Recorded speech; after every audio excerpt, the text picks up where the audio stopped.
The diamond necklace had been chosen carefully, not for its weight or price, though both were extravagant, but for the purity of its design. It had no frills, no flamboyant settings, only a thin chain of white gold and a single, flawless teardrop-shaped gem that had taken 2 years to acquire. The billionaire had imagined how it would catch the sun as she walked through the fields, how its sparkle might contrast with the simplicity of her plain blue dress, and how, for once, a gift of true value might bridge the world between his and hers. But he never expected her to take it in her hands, look at it for a breathless moment, and quietly place it back in his palm without a word. That moment would haunt him longer than any deal he ever lost. It had started weeks earlier, in the hills just outside Seymour, Missouri, where rolling land met hardwood forests, and the gravel roads curled through farmland like veins of history. The billionaire had come not in a black SUV or a helicopter, but in a borrowed pickup truck coated with dust and silence. His fortune had been made in tech, in systems so advanced they threatened to remove the need for human touch. He had built an empire on speed, data, artificial intelligence, and ruthless negotiation. But none of those tools served him here, not in this place where men rose with the sun, prayed before breakfast, and sat in silence more than they spoke. He came not seeking investment, but stillness. He told himself it was temporary, just a pause, but in truth, he was running from something he could no longer define. It was near a small woodshop that he first saw her.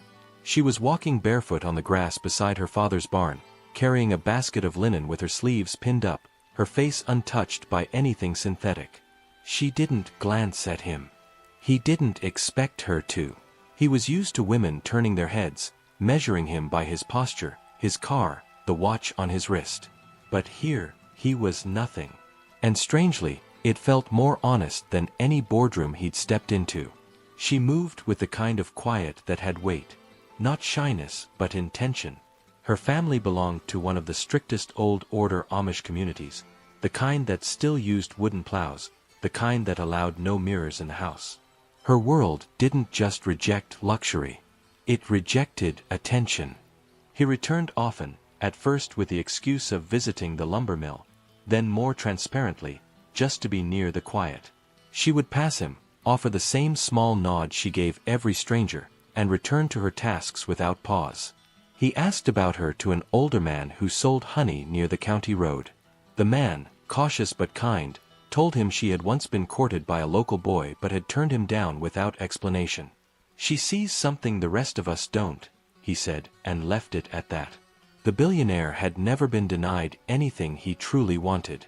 But here, even eye contact felt like something to earn. He tried small gestures. Once, he left a jar of peach preserves near her family's porch with no note. It disappeared by morning, but no one spoke of it. Another time, he fixed a broken gate near the horse pasture. Her father nodded. Nothing more. Every act was received in silence. Yet something kept drawing him back, not out of conquest, but out of a feeling he couldn't name. For the first time in decades, he wanted someone to see him, not the name, not the balance sheet, but the man he might have been if life had taken a slower road. Then came the necklace. He had flown it in quietly, hidden in a plain wooden box lined with velvet. It was not meant as a bribe or seduction. He knew better than that. It was meant as a question, an invitation. He found her near the orchard that afternoon, carrying a bundle of herbs tied in cloth. She saw him, stopped, and waited. He said nothing. He opened the box, extended it with both hands, eyes lowered not in shame, but respect. She looked down, her expression unreadable. The gem caught the light, sparkling like water in sun. For a long moment, she said nothing. Then, with a calm so steady it unsettled him, she took the necklace, held it in both hands, and gently placed it back in his. No anger. No insult. Only clarity. And she walked away. He stood there for several minutes after she had gone, the necklace still resting in his hand, its weight now feeling oddly heavy, not because of the carats, but because of what it now symbolized. It wasn't just a rejection of the gift, it was a rejection of the entire world it came from. For a man who had spent decades defining relationships through transactions, through gestures wrapped in value, This moment stripped away every illusion he had carried into that quiet Missouri valley. He wasn't heartbroken, because it hadn't yet been about love. He wasn't insulted, because there had been no hostility in her refusal.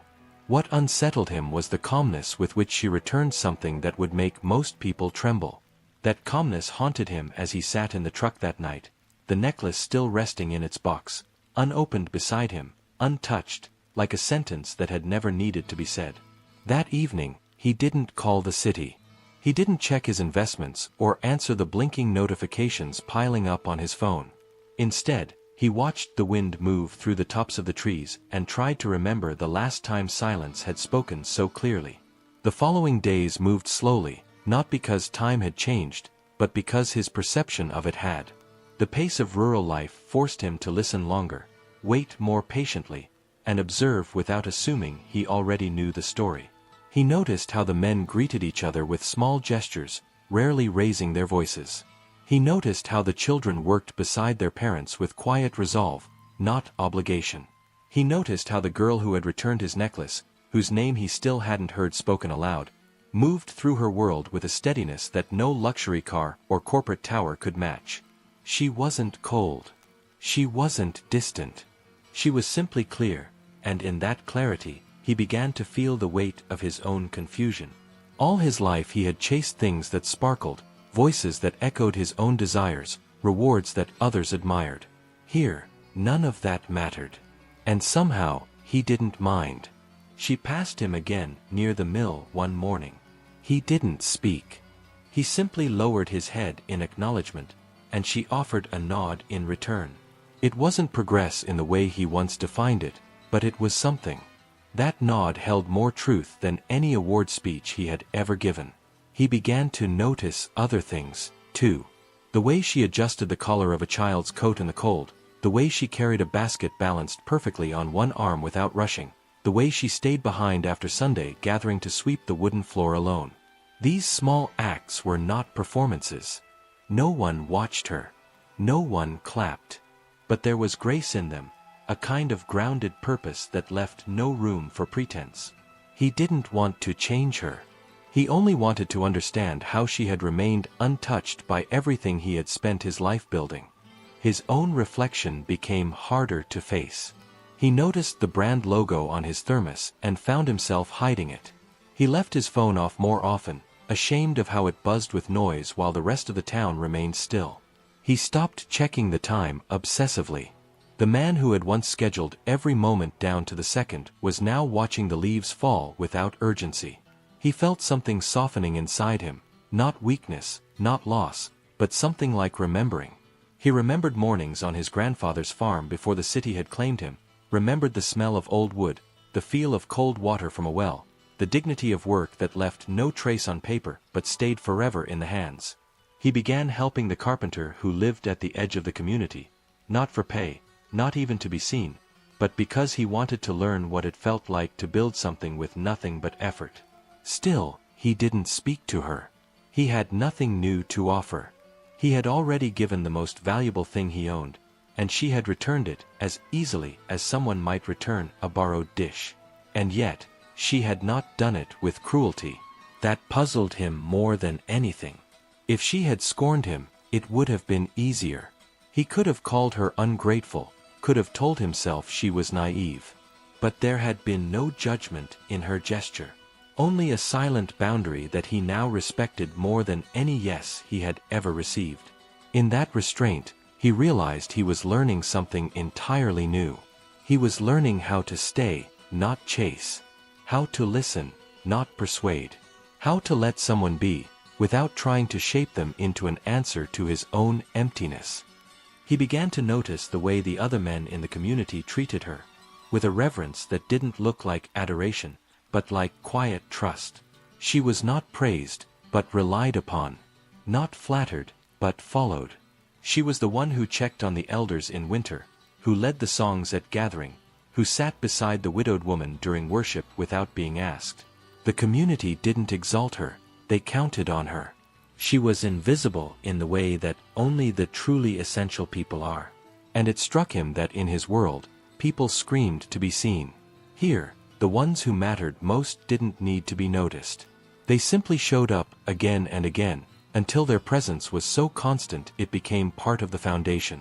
One afternoon, he stood at the edge of the pasture, watching the sun lower behind the trees. He held the necklace again, not with hope, but with humility. It was still beautiful. It still sparkled. But it no longer felt like something to be given. It felt like something that needed to be let go. He didn't leave it on her doorstep, didn't tuck it into her basket. He simply walked back to the small cabin he had been renting and placed it in the drawer beneath his bed. Not to forget, but to remember the lesson it carried. Some things were not for trade. Some hearts could not be purchased. And the moment you realized that, the glitter of diamonds began to dull in comparison to the glow of quiet integrity. He saw her the next day near the stream, kneeling to wash fabric. He stood for a moment, then turned to leave. That was when she looked up, not to call him, not to follow, but to meet his gaze for the first time with something like understanding. There was no smile, no message. Only a shared moment between two people who had finally seen each other clearly, without words, without roles.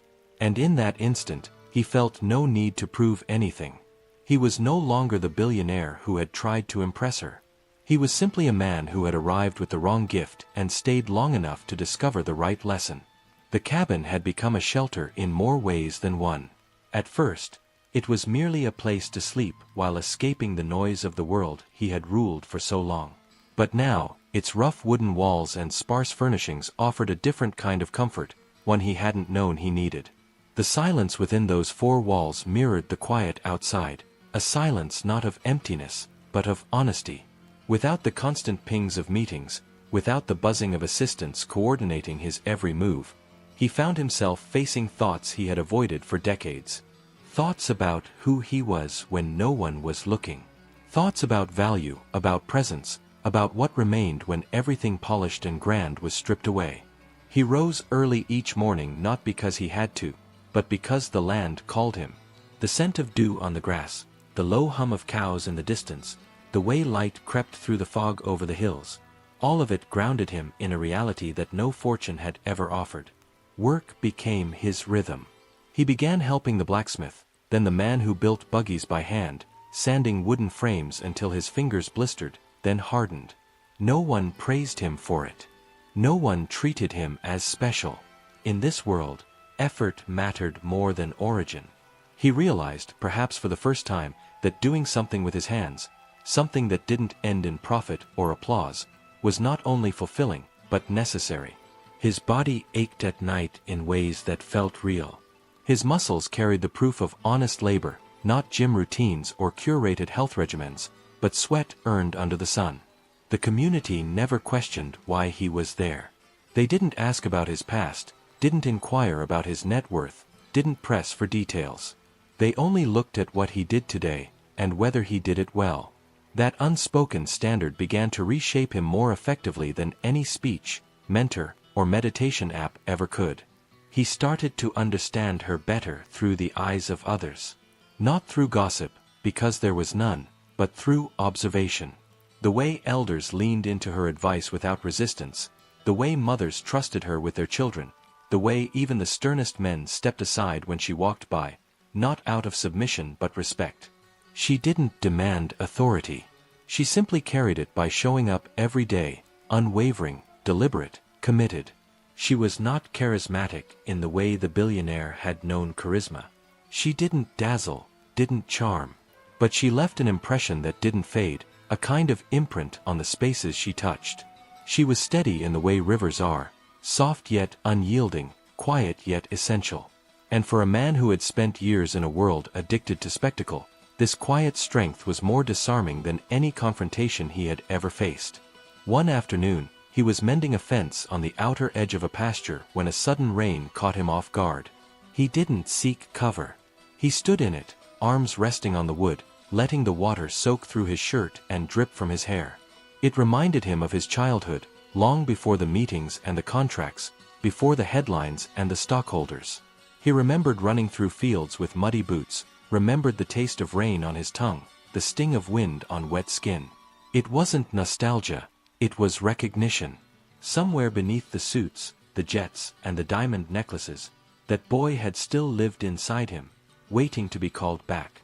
And here, in this world he had once thought simple, he was rediscovering what complexity really meant. It wasn't about deals or algorithms. It was about courage to remain unseen, and strength to remain consistent. Though their interactions remained few, her presence continued to shape him. He began reading the scripture they followed, not to convert, but to understand. He asked quiet questions to the bishop, volunteered for the most mundane tasks, and practiced restraint in speech. Each time he passed her, there was a new layer to their silence. Not discomfort, but familiarity. It wasn't romantic, not in the way his old life had trained him to seek romance. It was something deeper, something that challenged him to become not a lover, but a better man. And he was changing, not to impress her, but because for the first time in years, change felt like a return instead of a reinvention. He was not becoming someone new. He was uncovering someone long buried. The necklace remained hidden in the drawer, untouched. He never considered offering it again. Not because he feared another rejection, but because he finally understood that it had never been the right language. She spoke in acts, in presence, in principles. She didn't need symbols of affection, she needed proof of integrity. And slowly, he began to build that proof not through words, but through consistency. He showed up early. He stayed late. He listened more than he spoke. He became known not as the outsider who arrived in a cloud of money, but as the quiet man who worked hard and asked nothing in return. Children waved to him now. The carpenter trusted him with tools without supervision. The elders nodded when he passed, not with suspicion, but with acknowledgement. One evening, as the sun dipped behind the ridge and the sky turned that particular shade of pink that only Missouri evenings seemed to know, he heard the sound of a violin drifting through the air. It was coming from the gathering hall, where the youth met once a week in supervised social circles. He walked past, not peering inside, only listening. And then, through the open window, he saw her for a moment, not working, not leading, but simply listening. Her face was turned toward the music, calm and unreadable, and in that moment, he felt something unspoken pass between them, an invisible thread not tied by intention, but by recognition. They were two lives shaped by different fires, now learning to walk in the same quiet field, not chasing each other, but quietly walking beside. The months turned quietly, each one folding into the next like the neatly stacked quilts the women laid out for auction in the spring. The seasons shifted with no announcement, no calendar alerts or holiday sales, just the slow, organic rhythm of nature reclaiming the land and giving it back again. The billionaire remained, not as a guest anymore, and certainly not as a figure to be admired. He became a part of the landscape, someone whose presence no longer felt foreign. The children stopped whispering when he passed. The men began including him in their rotation for labor on communal projects. The older women let him carry crates and trusted him to patch up wooden steps without watching over his shoulder. He had earned his space not with money, but with silence, time, and the daily choice to stay invisible within a world that prized humility over flair. He had never been so present in his own body, never so detached from the world of noise, prestige, and constant performance. The necklace remained untouched in the drawer, still resting in its box like a relic of a former life. It had taken on a new meaning now, not as a failed offering, but as a symbol of all he had once misunderstood. What he had intended as an expression of admiration, she had returned not in disdain, but with quiet precision. It hadn't been the gift itself, but the assumption behind it, the belief that something shining could open a door in a place where light came from obedience, not decoration. That moment had stayed with him more clearly than any of the business deals, interviews, or public recognitions that had once consumed his identity. It had marked the exact point where admiration was no longer a pursuit, but a question he had begun asking inward instead of outward. She had not dismissed him. She had revealed something he needed to face. That intention without understanding was still a form of noise. He began writing again, not publicly, but in notebooks he kept beneath the bed. His handwriting, once sharp and fast from years of note-taking during corporate strategy sessions, became slower, more deliberate. The thoughts that once filled slide decks and press releases were now captured in long reflections on silence, labor, and what it meant to be seen without needing to be visible. He no longer wrote about goals or outcomes. He wrote about process. About mornings spent shoveling snow from a neighbor's roof, or afternoons helping rebuild a fallen section of barn after a windstorm. He wrote about the shape of the clouds over the ridge, and the worn leather gloves the bishop had handed him without words. These things would never go viral. They wouldn't land him on the cover of a magazine. But for the first time, he didn't need them to. He was building something slower, something deeper than legacy, a conscience that didn't depend on audience. She continued to pass by him the same way she always had, without flourish, without drama. Their interactions remained spare, but each held a weight that didn't require speech. Once, she handed him a jug of water after he had helped dig irrigation trenches for a new garden bed. Another time, she adjusted the collar of his coat before walking off without explanation. These gestures were not signs of affection. They were signs of recognition, of trust slowly being built in the spaces between the obvious. He never tried to rush it, never tried to interpret them as more than what they were. He had learned the hard way that misreading kindness for invitation was a habit he needed to leave behind. She had taught him that love, if it were to come at all, could only live in a place where no one was trying to earn it. The community's events became part of his calendar, not because they were obligatory, but because they offered an anchor. He attended the barn raisings, helped cook during harvest feasts, and stood in the back of the gathering halls during Sunday services, hat in hand, head lowered. He didn't sing the hymns, didn't pretend to belong where he didn't. But he stood in silence, present. The bishop had once told him, in the only real conversation they had shared, that commitment was proven not in promises, but in repetition. And so he returned again and again, until his presence was no longer remarkable. He knew he would never be truly Amish, and he didn't want to pretend. But he was building something sacred in its own right, a rhythm of showing up, even when nothing was expected in return. She began to speak to him, rarely, and never about things that could be misunderstood. She asked if he had seen the foxes near the northern field. She offered advice on how to wrap his hands to avoid rope burn while hauling feed. Once, she pointed out a patch of wild mint growing by the creek. These fragments were not bridges. They were mile markers on a road where no one rushed. He stopped seeing her as an answer and began seeing her as a mirror, one that reflected not his desires, but his character. She asked nothing of him, and yet he found himself giving more, of his time, his effort, his stillness. Not to impress, but because, in her presence, pretension became impossible. In the evenings, he sat outside the cabin, watching the lanterns flicker in the distance, one by one, as households settled for the night. He had no signal, no noise, no feed to scroll. He simply listened, to the wind, to the owls, to his own breathing. He had never known time to stretch this way. In the city, every minute was measured, monetized. Here, it softened, like bread rising slowly in a quiet kitchen. His past life didn't disappear. It followed him like a long shadow. But it no longer dragged him forward. It simply reminded him of how far he had come, and how different the silence felt now that he had learned to trust it. As winter approached, he was asked to help build the firewood reserves for families with older parents. He worked alongside the younger men, carrying logs, splitting them, stacking them in perfect symmetry. His shoulders ached each night, but his mind grew lighter. The labor was honest, and in that honesty, he found rest. He didn't need to prove himself anymore. Not to them. Not to her. Not even to himself.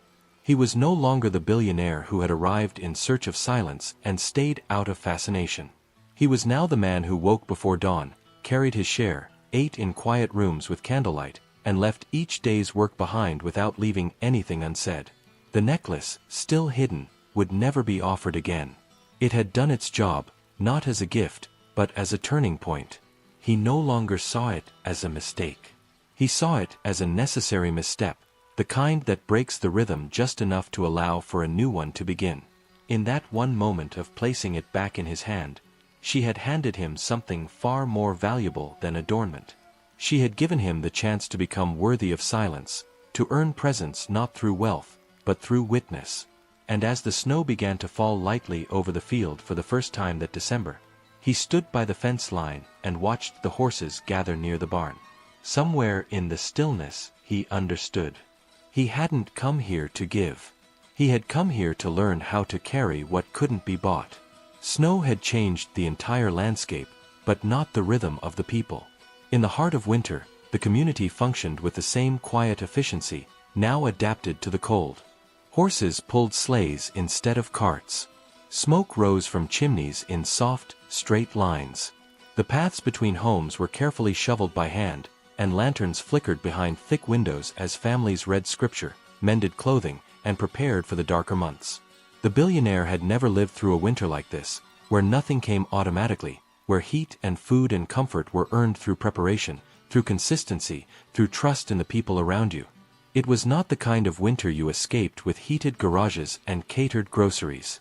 This was a season that tested your willingness to stay when there was no pleasure in staying, only purpose.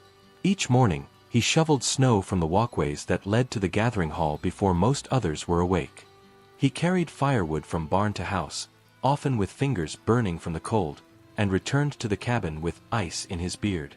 He didn't complain, because everyone around him worked harder and spoke less. These people, who had nothing to prove, moved with a quiet discipline that required no recognition.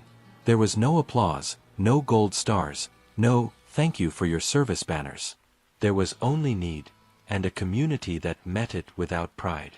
He watched as neighbors rotated to check on an elderly couple when their son became ill, as teenagers rose early to feed livestock before school, as mothers carried buckets of boiling water to thaw frozen wells. There was no room here for decoration. Everything was either useful or invisible. And yet, in that simplicity, there was a beauty that no luxury brand could recreate. He saw her less during the winter, not because she had disappeared, but because her days were even fuller.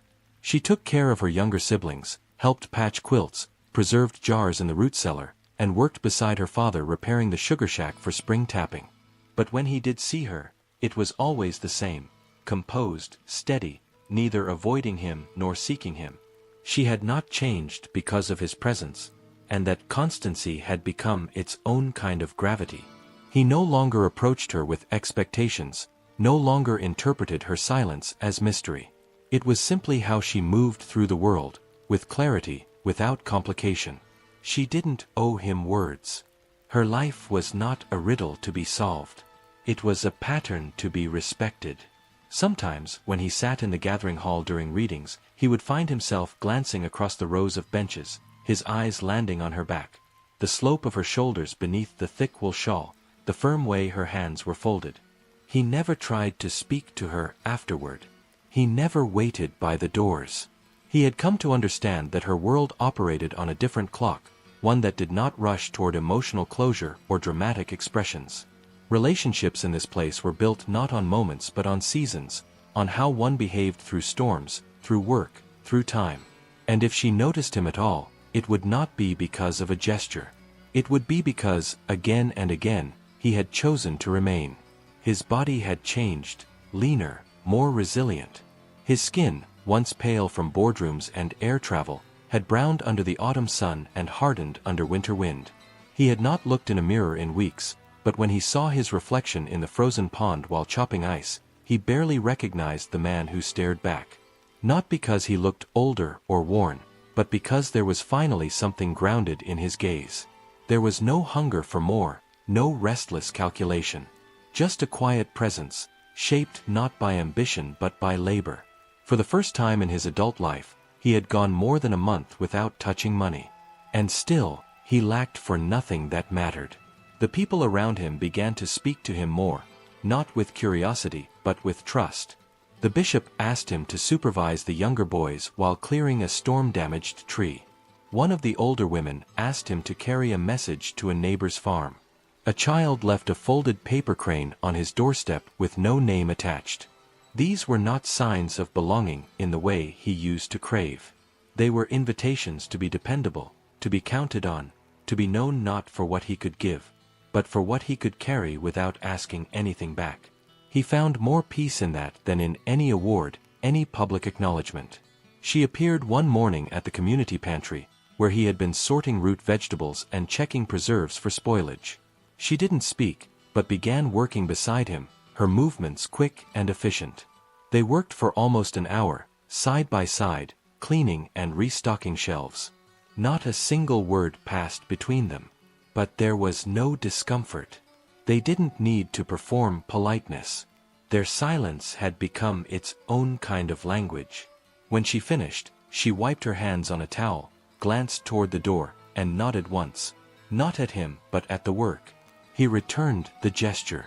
That moment, like many others, was not a turning point. It was just another thread in the fabric slowly being woven, one that didn't need to be named to be real.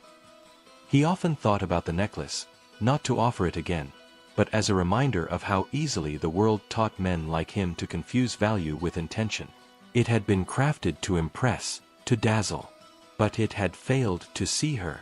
Now, as he stacked firewood or stitched repairs into old horsetack, he realized that seeing someone, truly seeing them, meant letting go of everything you wanted them to reflect back at you. She had never needed to be impressed. She had needed to be unbothered, unburdened by someone else's narrative. And the more he let go of needing to be part of her story, the more he felt peace simply being a quiet witness to it. That winter taught him patience in a way no failure, no scandal, no betrayal in his corporate life ever had. Nature did not bend to urgency. The snow melted when it was ready. The sun returned when it was due. And so, he stopped measuring time in progress. He stopped asking what would happen next. He woke up, worked hard, listened, and let the silence speak. And slowly, without drama, he became someone who was not waiting for a future, but living in a present he no longer wished to escape. Spring arrived without announcement, without celebration. There were no calendars to mark its first day, no corporate retreats to welcome the season. It simply crept in through softened soil and the return of birdsong, through the loosening of jackets and the melting edges of the pond. The snow receded as quietly as it had come, revealing the stubborn grass that had survived beneath. For the billionaire, it felt less like the changing of weather and more like a reckoning. The months he had spent surviving the winter had changed him, though no one had said so aloud. His presence had become familiar, not remarkable. The initial curiosity had faded. No one asked anymore how long he would stay. No one spoke of who he had been. That omission was a gift.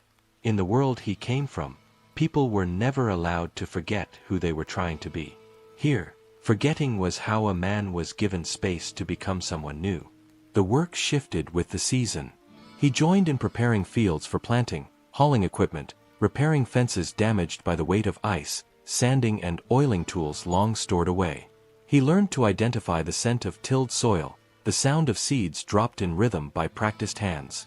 It was not glamorous. It was not thrilling. But there was a quiet dignity in the repetition, in the way effort built into harvest over time. Each row planted was a kind of promise, one that demanded patience instead of pride. No one here worked to be noticed. They worked because it was the right thing to do, because others depended on them, and because in that mutual dependence, freedom could quietly grow. He understood now why she had returned the necklace. It had tried to skip the steps. It had tried to mean something before anything had been earned. He saw her more often as the days grew longer.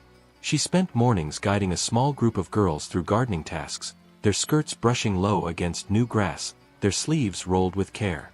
In the afternoons, she helped her family run a roadside stand that sold bread, butter, and woven baskets. He would pass by on his way to the timber lot, nodding with quiet respect, never lingering. She would glance toward him briefly, the same way she acknowledged all others who passed with purpose. There were no lingering looks, no hidden smiles. That would not have been appropriate, and she never offered what wasn't anchored in truth. But her presence was no longer foreign to him. It was familiar now, like the worn handle of a tool you reach for without needing to think. She didn't fill his mind with fantasy. She filled it with direction, with the slow burn of purpose that asked nothing and gave everything through constancy. He was asked to help build a new shelter for animals near the southern edge of the land. The older men assigned tasks in a way that was both firm and inclusive, each person given a part of the whole, no hierarchy, no title. He worked alongside teenagers and elders alike, hammering beams, hoisting panels, adjusting plans drawn on creased paper. The days were long, the work hard, but there was a sense of pride he had never known in any skyscraper or gala. At night, he would fall asleep not thinking of what came next, but of the dirt beneath his nails and the muscles that ached with use. He had stopped calculating the days. Time now passed through the rhythm of the land. There were no deadlines, only seasons. She was there the day the roof was placed. She stood at a distance, her hands holding a basket of cornbread for the workers, her face shaded beneath a wide-brimmed bonnet. He did not approach her, did not expect anything. But when she handed the basket toward the group, he stepped forward and took it, careful not to let their hands touch. There was a moment, brief, almost imperceptible, where their eyes met. Not with longing or implication, but with recognition. They were not strangers anymore. They were not bound by expectation. They were two people who had endured the same winter, who had chosen to stay for the same reasons, even if those reasons had never been spoken aloud. He returned to the cabin that evening and sat by the open window, the necklace still buried in the drawer beneath his cot. He hadn't touched it in months. He didn't need to. It no longer held the tension it once did. It was not a question anymore. It was simply a chapter. He remembered the cold metal in her hand, the way she had returned it without fear, without shame. That gesture had been the beginning of something he couldn't name then, but now understood. She had offered him the chance to see life through a different lens, not one of achievement, but one of alignment. Everything in her world had meaning because nothing was rushed. Everything was earned, quietly, over time. He had once thought he would only stay a week, maybe two. Then a season. Then a year. Now, he couldn't remember what he had planned for after. The life he had left behind no longer pulled at him. The men he used to meet with had stopped calling. His assistant had likely moved on to another job. His penthouse, if it still existed under his name, felt as distant as another lifetime. Here, no one asked what he owned. No one measured him by his ability to lead, to predict, to win. He was valued because he showed up, because he listened, because he knew how to work in silence and leave things better than he found them. The girl who had once returned his necklace still moved through her days with that same quiet strength. She did not rush. She did not boast. She did not soften to meet others' comfort. And he did not try to change her. He admired her more for that. She was not a mystery. She was a mirror to a life lived without compromise. And the more he lived in proximity to that, the more he found himself not trying to reach her, but simply trying to deserve the same peace she seemed to carry. It was not love in the way he had known it, dramatic, consuming, transactional. It was love in the way a mountain stands, without asking to be noticed, without needing to move to prove its presence.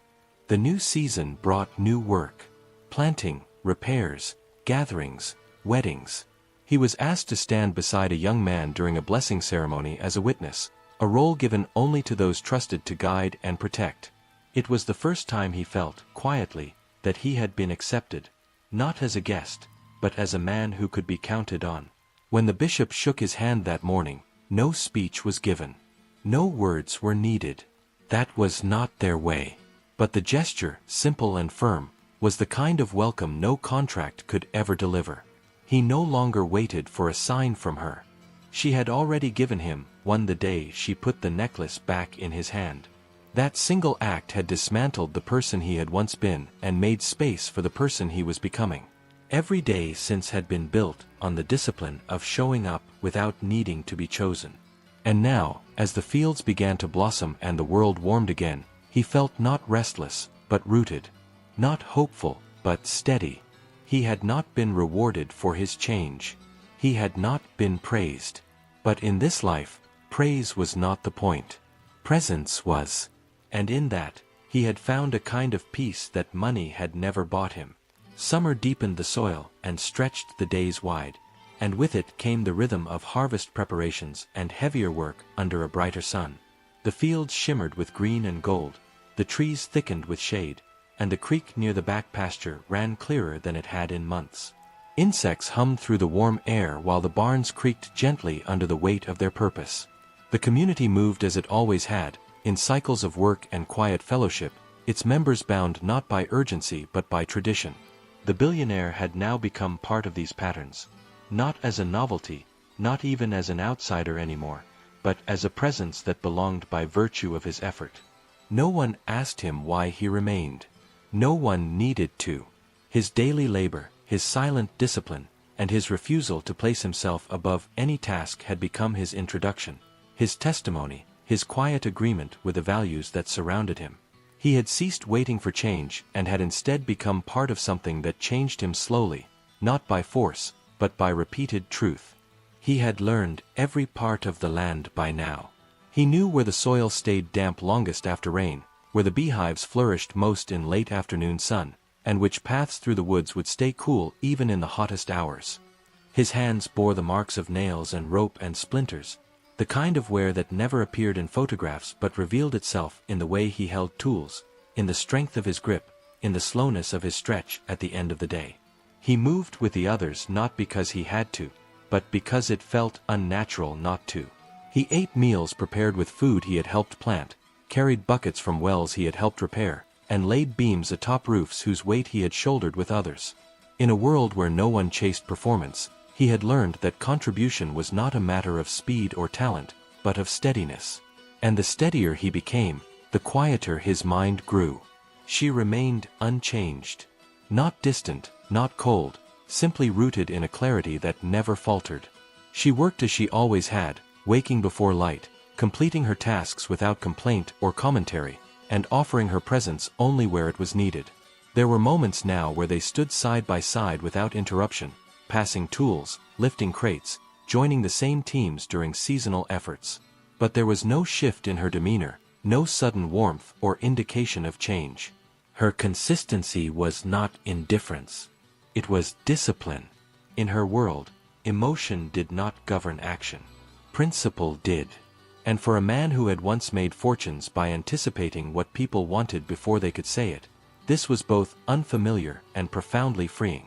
She did not want anything from him. She did not resist him because of who he had been. She simply made space for truth to emerge on its own, if it ever would. He no longer tried to guess her thoughts. He had given up interpreting silences and gestures, not out of defeat, but out of respect. In doing so, he had become more honest with himself. He didn't know if she would ever see him in any light beyond neighbor or worker, and he had stopped measuring his days by the hope that she would. What mattered now was the kind of man he became in her presence, how he responded to challenge, how he carried burdens, how he respected her boundaries and matched the integrity she lived by. It was not about earning affection. It was about building a foundation strong enough to deserve trust. And that trust was measured not in words, but in years. There was one morning, late in July, when the community prepared for a wedding. A young couple had been promised since the spring, and now their families joined to host the ceremony and meal that would mark the next step in their life together. Everyone had a task. He helped slaughter chickens and carry benches to the long wooden tables that had been set up outside the gathering hall. She was responsible for overseeing the preparation of pies, rows and rows of them, made from berries picked days before and dough rolled with care. They worked in parallel, never overlapping, each focused on what needed to be done. But when the time came for the meal to be served, he saw her across the yard, standing at the edge of the tables, her hands folded, her eyes scanning the crowd, not searching, just observing. And when their eyes met briefly, she gave a small, precise nod. It meant nothing. It meant everything. He returned to his work that evening with a quiet inside him that no conversation could have matched. That nod had not been an invitation. It had not promised anything. But it had seen him. Not his past, not his mistakes, not the necklace he once held out with misplaced certainty. It had seen the man who had chosen to stay, who had chosen to listen, who had laid down every part of his former life to understand something simpler, something harder, something truer. That night, as he walked the path back to the cabin under the low hum of crickets and the pale light of a rising moon, he thought not of what was missing, but of what was now enough. The necklace remained in its place, untouched. He never opened the drawer anymore. He didn't need to. Its rejection had long since ceased to be a wound. It had become a guidepost, a moment of necessary discomfort that had broken open a life too tightly constructed. It had been the first honest thing she had given him, not through intention, but through instinct. And what followed had never been about replacing that gesture with another, but about honoring it with a life that no longer tried to compensate for what it could not control. He knew now that love was not always expressed in reciprocation. Sometimes, it was expressed in reverence, in the way a man alters his entire course not to chase, but to match. He continued to work without promise of outcome. He planted, repaired, harvested, and carried. The community began asking him questions about his ideas for building stronger irrigation, about materials he might source for new tools, about whether he would consider staying through the next winter. These were not formal invitations. They were quiet signs of acceptance, the kind that didn't require acknowledgement. He never asked for permission. He simply kept showing up. And in doing so, he became someone whose presence was no longer noticed for its difference, but counted on for its steadiness. She remained who she had always been. And he, finally, was becoming someone who could live in her world not as a disruption, but as a harmony. Not because she changed him, but because he allowed the truth of her to change what he sought in himself. In the heat of that long summer, beneath the weight of sun and labor and silence, something irreversible settled between them. Not a decision, not a commitment, but a quiet knowledge that some things grow deeper the less they are disturbed. And in that stillness, without need or noise, he remained. The autumn wind returned like an old friend, cooler now, with longer shadows and the rustle of leaves that had begun to dry and fall across the pastures. The air was sharper, the colors deeper, and the sky seemed wider than before. The harvest was nearly complete, and the barns were full. It was the time of year when the fields rested and the people turned inward, into homes, into scripture, into the quiet rituals that prepared them for winter. For him, it marked the completion of a full year, a cycle not measured by quarterly reports or annual summaries, but by sunrises labored through, by fences mended, by respect earned grain by grain. The man who had once arrived with nothing but a reputation and a polished gift now stood weathered and changed, not through grand events but through repetition, through the discipline of remaining present when nothing glittered. He had expected transformation to feel sudden, to arrive like revelation. But it came instead as a slow settling, like dust on a wooden floor that becomes part of the home. His posture was different now, not as a display of strength, but as the quiet confidence of someone who no longer needed to be seen to feel real. He had not spoken to her of what he felt. There had never been a need. Their connection had not been built through conversation, but through the shared silence of days passed in parallel. And now, as the golden season drew to a close, he understood that some truths were too sacred to force into language. What existed between them had no definition. It had only weight. And it was enough. The community had begun preparing for winter again, this time with him not as an observer or helper, but as a natural part of the process. He was entrusted with the loading of wagons, with managing the repairs on several roofs, with checking on older families in the outlying areas. He was asked to lead prayer once in the absence of the elder, not because of his eloquence but because of his dependability. And in all of this, he found peace. Not the shallow kind that comes from retreat, but the hard-earned quiet that follows work done well, promises kept, expectations lowered. He didn't think of the city anymore. He didn't think of stocks or margins or mergers. The life he had lived before now felt like something he had read in a book long ago, intriguing but distant, impossible to return to without losing what he had found. There came a day, late in the season, when she knocked on the cabin door for the first time. She carried nothing, said nothing. She stood in her usual posture, modest, composed, unreadable.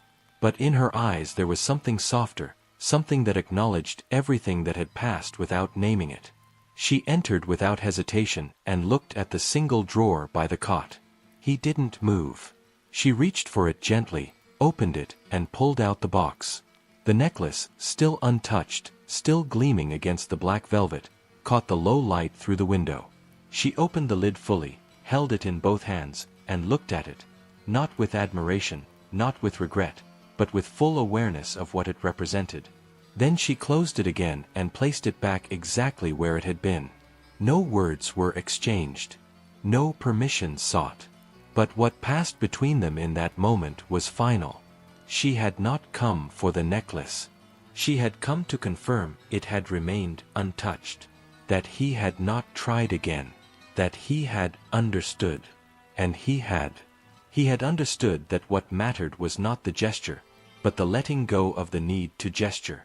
That love, true, unsentimental, sustaining love, was not built on winning someone over, but on standing still long enough for them to see that you no longer needed to be anything other than who you were. She left as quietly as she had entered, leaving behind nothing but a door left slightly ajar, and a stillness so complete it vibrated through his chest like soundless music. He sat there for a long time afterward, not grieving, not hoping, only witnessing the moment for what it was. A closing, or perhaps an opening, but not a transaction. In the weeks that followed, nothing changed on the surface.